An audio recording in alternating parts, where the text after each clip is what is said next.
အားလုံးပဲမင်္ဂလာပါ UK Match Day ရဲ့ Facebook နဲ့ YouTube Channel ကနေကြိုဆိုပါတယ်ဒီကနေ့ Premier League ရဲ့စနေနေ့ပွဲစဉ်9မှာတော့ကျွန်တော်တို့ဒါအသင်းကြီးတွေတော်တော်များများမျှော်လင့်ထားလို့ဖြစ်ခဲ့ပေမဲ့မထင်မှတ်ပဲနဲ့ဖက်ဂွာဒီယိုလာရဲ့ Manchester City တို့ကကန်ဆယ်ခဲ့တဲ့ရက်သတ္တပဲဖြစ်သွားတယ်။ထို့သဖြင့် Premier League ပွဲတွေထဲမှာရုန်းကန်နေရတဲ့ Arsenal တို့ခြေစွမ်းတည်ရင်တဲ့ Liverpool တို့ကတော့တိုင်းတာတစ်ခုထိခြေစွမ်းပြရလက်တီကောင်းခဲ့ကြတယ်။နောက်တစ်ခုကရှုံးပွဲမရှိသေးတဲ့ Rafael Benitez အသင်းလည်းကန်ဆယ်သွားတယ်။ဆိုတော့ပထမဆုံးအနေနဲ့ဇာတ်ထိပ်ကဥဆောင်နေတဲ့အသင်းတွေကတသင်းဖြစ်တဲ့ Liverpool ပေါ့။ Liverpool ကအိမ်ကွဲမှာ Crystal Palace နဲ့နိုင်ရတယ်။ဒါကိန်းကနန်းနေရ static တွေရကြည့်တော့ဒီပွဲကဒါဟာ Liverpool လွယ်လွယ်နဲ့နိုင်သွားပေါ့။အမှန်တိုင်းပြောရင်အတိုင်းတာတစ်ခုစီခတ်ခဲ့တယ်ဗျ။တော်တော်လေးတော့ hard working ပဲတကယ်ကို fight really hard game ဒါပေမဲ့ end of the day မှာ Liverpool က3ဂိုးပြတ်နိုင်သွားတယ်ဒါ88ရောက်မှဒုတိယဂိုးနောက်89ရောက်မှတတိယဂိုးတွေကဂိုးပြတ်သွားတယ်လို့ထင်ရပေမဲ့ဒီပွဲတိုင်းကျတော့ဒါ Liverpool ကို Crystal Palace ကအစွမ်းကုန်ကိုကောင်းကောင်းဒုက္ခပေးထားတယ်ဒါ Sadio Mane Mo Salah နဲ့ Diego Jota ပါတယ်ဒါ Liverpool ဘက်ကကျွန်တော်တခုပဲသဘောမကျတဲ့အချက်ကအားနည်းချက်ကိုပြောတာပါအဲ့ဒါကဘာလဲဆိုတော့ဂိုးသွင်းခွင့်တွေတော်တော်များများကိုဖြုံးတီးနေတဲ့အချက်ပဲအဲ့ဒီအချက်ကပွဲကြီးတွေမှာဆိုရင်သူတို့ဒုက္ခရောက်သွားနိုင်တယ်ဒါအမြဲတမ်းရနိုင်မဲ့အခွင့်အရေးအထူးသဖြင့် Diego Jota အပိုင်လုံးဖြုံးလိုက်တာတို့ Henderson တို့ Thiago နောက် Thiago ဆိုရင်လေဒဏ်ရာရလို့လူစားလဲလိုက်ရတဲ့အပိုင်းတွေမှာ Liverpool တို့နည်းနည်းလေးတော့စိုးရိမ်စရာဖြစ်သွားတယ်ဒါပေမဲ့ Jurgen Klopp ကလည်းဒီလိုဒဏ်ရာရတာတွေပွဲဆက်ပင်မနာတွေကိုကြိုတီးလို့ဒါ Tsimikas နဲ့ James Milner ကို Trent နဲ့ Andy Robertson ရဲ့နေရာမှာအစားထိုးတယ်နောက်ကွင်းလယ်မှာအပြောင်းလဲအချို့လုပ်တယ်ခန်းစစ်ပါဆိုရင် Ibrahima Konate ပါလာပြီးတော့ Virgil van Dijk နဲ့တွေ့တယ် Konate လည်းဒါမဆိုးဘူး solid ဖြစ်တယ် aggressive ဖြစ်တယ် strong defender တကယ်ကို powerful defender ဆိုတော့အနာဂတ်မှာ Liverpool တို့ကောင်းနိုင်တယ်ဥဆောင်ကူကိုတော့ပထမပိုင်းပြီးကနေမှာ Sadio Mane သွင်းသွားတယ်ဒါ Liverpool သမိုင်းမှာသွင်းကို100ပြည့်တဲ့18ရောက်မြောက်ကစားမှဖြစ်တယ်ပြီးခဲ့တဲ့ဘက်ကတော့ Mo Salah က Premier League သွင်းကို100 Sadio Mane ကတော့ Premier League မဟုတ်ပြိုင်ပွဲစုံမှာသွင်းကို100ရတယ်ပြီးတော့မှ concession နဲ့မှာ Van Dijk ခေါင်းတိုက်ချပြတာကနေ Salah ကဒုတိယဂိုးနဲ့ပွဲပြီးကန်နီးမှာပဲဒါရှုချက်ကတဲ့ကိုသမားရှင်းထုတ်လာကနေ David Keita ကန်လို့ဒါ3ဂိုးပြတ်နိုင်လို့ Liverpool ကရာသီအစကိုဒါ9ပွဲမှာ4ပွဲနိုင်တပွဲတည်ကျသွားတယ် Champion Manchester City ကအင်ကွင်းမှာ shot on target တစ်ချိန်ပဲဗျတချို့ကလည်းကောက်တယ်ဗျတချို့ကလည်းမကောက်ဘူးဒါတချို့ဘို့တွေမှာတော့ shot on target သူတို့နောက်ဆုံးဂိုးသွားတဲ့အလုံးမျိုးကို offside ဖြစ်သွားပေမဲ့ဒါ offside မဖြစ်ခင်ဂိုးသမားစိတ်လိုက်တာကိုတစ်ချိန်ဆိုပြီးကောက်တာရှိတယ်ဒါပေမဲ့မိနစ်90အထိတော့ Man City ကဂိုးပေါက်ကန်တက်မှုလုံးဝကိုမရှိဘဲနဲ့ပွဲပြီးသွားတယ်ဘလုံးကဘေးကိုပဲပေးတာများနေတယ်ဒါဒီကြားထဲမှာ sound တန်ရတဲ့ penalty တစ်လုံးရသေးတယ်ဗျဒန်လူကြီးက Kai Walker ကိုအနီးပေးတယ် penalty ပေးထားတယ်ဒါပေမဲ့လည်း decision ပြောင်းသွားတယ်ဒါ overall performance ကိုကြည့် City က Jack Grealish က Gabriel Jesus ရဲ့ပြီးတော့မှဒီ Raheem Sterling ရဲ့တိုက်စစ်အတွဲနဲ့ထွက်လာတယ်ဒါကွင်းလေပိုင်းက Kevin De Bruyne တို့ Phil Foden တို့ဒုတိယပိုင်းဝင်လာပေမဲ့ chance က create လုပ်နိုင်မှုမရှိလို့ပြိုင်ဘက်အသင်းရဲ့ကစားပုံကျင့်လည်မှုခံစစ်3ယောက်ထားတဲ့ Raul Hasenhuttl ရဲ့အသင်းခံစစ်3ယောက်မှာဒီ wing back တွေပြန်ဆင်းတော့ခံစစ်က9ယောက်ဖြစ်သွားတယ်အဲ့ဒါအောင်မှ defensive ကစားမတွေပြန်ဆင်းတော့ဒါသူတို့ရဲ့ system တော်တော်လေးကောင်းတော့ Man City လုံးဝဖောက်လို့မရဘူးနောက် Raheem Sterling ကလည်းဖြုံးတီးတာလည်းပါတယ်ဗျပထမပိုင်းမှာသူရတဲ့အခွင့်အရေးတွေကိုဖြုံးတီးတာဂိုးသွင်းမတေးကြတာ Manchester City ကအရေးအကြောင်းနေလားညာလားဆိုရင် force number 9နဲ့အလုံးမဖြစ်တာတွေကဒီပွဲမှာတွေ့ရတယ်ဒါဒီနေ့ပွဲကဖက်ဂွာဒီယိုလာအတွက်နောက်ထပ်အမှားတစ်ခုဖြစ်လာခဲ့သလိုဒါအသင်းပေါ်ကို rotate ရမ်းလို့လုံးနေဗျအခုဆိုရင်ကြည့်ဗျ Foden လည်းတော်တော်လေးကောင်းတာပဲဒါပေမဲ့ Grealish ကဇက်တိုက်သုံးနေမယ်တူ Grealish ကိုခဏပြန်နားတင်တယ် Guardiola ကတန်းတရာပေးရတယ်ဆို Grealish ကိုသုံးနေတယ်ဒါပေမဲ့တကယ်ဒါဆိုရင် Foden တို့ဘာတို့ကိုပြန်သုံးပြီးတော့ Grealish ကိုခဏပြန်နာအဲ့လိုလုပ်မှာအခုကဒီလူတွေပဲအခုကွင်းလယ်မှာဆို Bernardo Silva ဒီလူတွေဖြစ်လာထပ်လာပြီဗျ idea နည်းနည်းအောက်လာ run out ဖြစ်လာတဲ့ပုံစံမျိုးရှိတယ်။ Sound တက်တော့တကယ်ကိုကောင်းကောင်း manage လုပ်ပြီးတော့တီတမတ်ရအောင်ယူသွားတယ်။နောက်ထပ်တစ်သိန်းကတော့ Arsenal အသင်းပဲချစ်တော့ Arsenal ပေါ့။ Arsenal အသင်းကတော့အမှန်တမ်းပြောရင်လုံးဝကို epe နဲ့ကစားနေတယ်။ဘန်လီဟာသူတို့အတွက်အမြဲတမ်းတကယ်ကိုဒုက္ခပေးလေးရှိတဲ့အသင်းမျိုးဖြစ်တယ်။ကျွန်တော်အမှန်တမ်းသိတယ်ဗျ။ဘန်လီဟာ Arsenal ကိုအမြဲတမ်းဒုက္ခပေးတယ်ဆိုတာတဲ့ကစားရခက်အောင်လုပ်တယ်။ဒါဘန်လီရဲ့ခွင့်မှာတော့ Arsenal ကဘာဖြစ်ရလက်ကောင်းထားတာတော့မှန်တယ်။ Arsenal ဟာဘန်လီကိုပြီးခဲ့တဲ့ရာသီ Emirates ကိုမှရှုံးခဲ့တယ်။ဒါဘန်လီခွင့်မှာတင်ကြတယ်။ဒါသူတို့၄မှတ်တောင်ပေးရပြီလေဘန်လီရဲ့အဝေးကွင်းမှာတော့ Arsenal အတိုင်းအတာတစ်ခုတည်းရလက်ကောင်းခဲ့တယ်ဒီနေ့ပွဲမှာလည်းဒါ struggle ဖြစ်တာတော့ဖြစ်တယ် Arsenal ခံစစ်ကဒါကျွန်တော်သဘောကျတဲ့ချက်ကဒီခံစစ်မှာ Van Wijk နဲ့ Gabriel တွဲတယ်နောက်ဂျပန်သားတွေဟိုဘက်ကတော့ဒါထုံးစံတိုင်း Kieran Tierney ပေါ့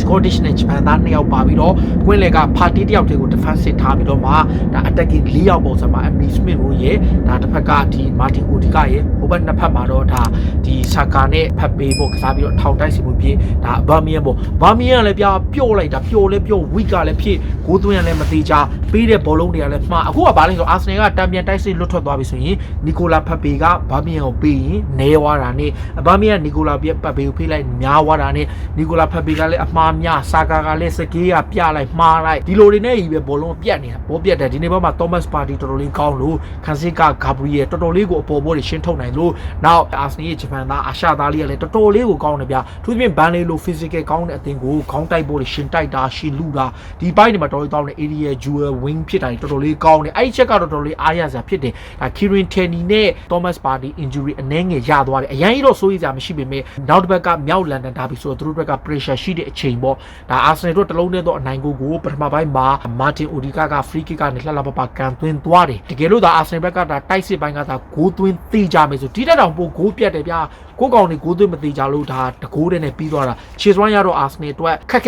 ကန်ရတယ်ဒါပေမဲ့ဘန်လီလိုအသင်းမျိုးကိုအများကြီးမပေးရလို့ပွဲအတွင်းမှာအဓိကအဆုံးဖြတ်ဖြစ်သွားတာက Anthony Taylor ကဘန်ဝိုက်နောက်ပြန်ပေးတဲ့အလုံးကဂိုးသမား Aaron Ramsey ကိုအပေးကနှေးသွားတာကနေ Veteran ဖြတ်လူသွားတာကနေ penalty ပေးလိုက်တယ်ဒါပေမဲ့လေစသချင်းတော့ကတော့သူ penalty ပေးပေမဲ့ပြန်လဲ decision ပြန်လဲခါမှာ overturn လုပ်သွားပြီးတော့ဒါဂိုးသမား Ramsey ရဲ့အားသာချက်လည်းပါတယ်အင်္ဂလိပ်ကစားမဖြစ်တော့အင်္ဂလိပ်လိုကောင်း pressure ပေးတာရေနောက် VAR ပြန်ကြည့်တာနဲ့ Anthony Taylor ဆုံးဖြတ်ချက်ပြောင်းလို့ကန်ကောင်းသွားပေမဲ့ဒါဘာဖြစ်ဖြစ် Arsenal တို့အဖိုးတန်3မှတ်အဝေးကွက်မှာ clean sheet ထက်ရတယ်ဒါအောင် Ramsey တက်တော့ဒါဘန်လန်တော့ကိုကြော်ပြီးတော့နံပါတ်1နေရာအတွက်ဆက်ပြီးတော့ပြသနေလို့သူပွဲအတွက်မှာလည်းကောင်းကစားနိုင်လို့ဒါဒီနေ့ပွဲမှာဆိုရင်ဒါ Martin Odegaard ရဲ့ Aaron Ramsey ရဲ့ Gabriel ရဲ့ Partey ရဲ့ဒီ၄ယောက်တော်တော်လေးကြိုက်တယ်နောက်တစ်ယောက်ကဒီဂျပန်သားတစ်ယောက်ရဲ့ဒါ Kieran Tierney ရဲ့ကျန်တဲ့ကောင်တွေကငပိုးတွေများတယ်ဘာဖြစ်ဖြစ်ပါဒါ Arsenal အတွက်နိုင်ပွဲလေးရသွားတယ်ဒါစနေနေ့မှာပဲကစားခဲ့တဲ့ပွဲမှာရလက်ကောင်းပြီးတော့ခြေစွမ်းတည်ငြိမ်နေတဲ့ Rafael Benitez အသင်းက Aston Villa ကိုအဝေးကွက်မှာ3ဂိုးပြရှုံးသွားတယ်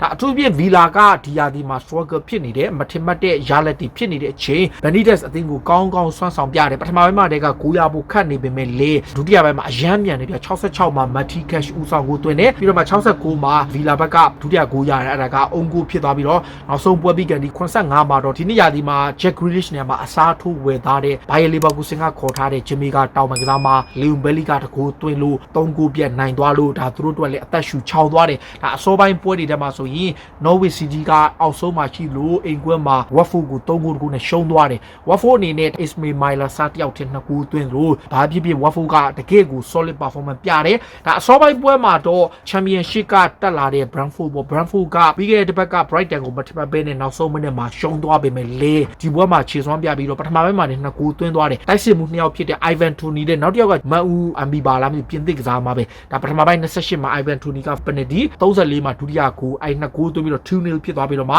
Brentford ကတယောက်ထုတ်ခံရပေမဲ့လေဒါခြေစွမ်းပြပြီးတော့ဒါအနိုင်ကိုထိမ့်ပြီးတော့ Wolf ကိုနိုင်သွားဒီနေ့မှာ Wolf ကကျွန်တော်မကြိုက်တဲ့အချက်က Adama Traore တို့ပါဝါရှိတယ် skill ကောင်းတယ်တူးချင်းစွမ်းရင်ကောင်းပေမဲ့ဖန်တီးမှုလည်းမရှိတကူကောင်းဆန်တယ်အဲ့ပိုင်းတွေလည်းပါတယ်ဒါလက်ရှိနေထားရစနေနေ့ကန်သွားတဲ့ပြီးတဲ့အပွဲတွေမှာဒါဖတ်ကွာဒီယိုလာနဲ့ Manchester City တို့ကလုံးဝမထင်မှပဲနဲ့ရှုံး target တောင်နောက်ဆုံးမိနစ်မှာရပြီးတော့တည်ကြသွားခဲ့သလိုဂိုးမရှိသေးကြသွားတယ်ဒါ2012ခုနှစ်နောက်ပိုင်း Arsenal နဲ့ကန်တဲ့ပွဲနောက်ပိုင်းမှာ Guardiola အတွက် Premier League မှာရှုံး target လုံးဝမရှိဘူးလို့ပြောလို့ရတဲ့ပွဲဖြစ်ပြီးတော့ဒါသူတို့အတွက်ဒါကန်ဆိုးသွားသလို Jurgen Klopp နဲ့ Liverpool တို့ကလူသစ်ကစားမ Ibrahima Konate ကစားမအသစ်တွေဖြစ်တဲ့ Tsimikas တို့ James Milner တို့နဲ့ rotate ကောင်းလုပ်နိုင်ခဲ့သလို Arsenal ကလည်းနောက်ထပ်နိုင်ပွဲ clean sheet 3မှတ်နဲ့ဒူအောင် Ramsey လေးနောက်ထပ်ရလက်ကောင်းတယ်ဆိုအထူးသဖြင့် Ramsey က Arsenal နဲ့တူ lucky ကောင်းတယ်လို့ပြောရမှာပေါ့ဒါဘာဖြစ်ဖြစ်ပါ Sadio Mane ရဲ့ century goal ဖြစ်သလို Mo Salah လည်းတောက်လျှောက်ဂိုးသွင်းတယ် Mane ဆိုရင်တစ်ဖက်က Crystal Palace ဘက်ကိုဒါ6ပွဲဆက်တိုက်ဂိုးသွင်းနိုင်တဲ့သူပြမှတ်တမ်းဝင်ခဲ့တာပါဒါစနေနေ့ကန်တဲ့ပွဲပေါ့ဒါကျွန်တော်တို့စနေနေ့ပွဲအပြီးမှာ Liverpool က9ပွဲမှာ73မှတ်ရတယ် goal difference က17ဂိုး Man City ကတော့9ပွဲမှာ10မှတ်နဲ့ goal difference က10ဂိုးပြီးတော့မှ Manchester United Chelsea တို့ဒါကတပွဲရောစီ10မှတ်စီရပြီးတော့ Everton က9ပွဲမှာ10မှတ် Brighton Tottenham တို့က9မှတ်စီနဲ့ဒါ Brentford က9ပွဲကြောင့်10မှတ်ရပြီး Watson နဲ့တူတာလို့ Watford Leicester City တို့6မှတ် Arsenal လည်း6မှတ်ရပြီးတော့ဇယားအောက်ဆုံးမှာတော့ဒါ Norwich City Burnley တို့ဒါရှိနေပါတယ်ဒါစနေနေ့ရဲ့ပွဲတွေအကြောင်းပေါ့ပြည်သက်တွေအနေနဲ့ဘယ်လိုမြင်ကြလဲ performance အကောင်းဆုံးအသင်းကဘယ်သူလဲဒါလုံးဝကိုအားမရတဲ့အသင်းကဘယ်သူလဲဒါကိုယ့်ရဲ့အမြင်လေးတွေကိုနောက်ကိုပြည်သက်တွေအနေနဲ့ကိုယ့်အသင်းပေါ်ကိုဝေဖန်သုံးသပ်ပေးကြပါအောင်အားလုံးကိုကျေးဇူးတင်ပါတယ်အရေးတော်ပုံအောင်ရမည်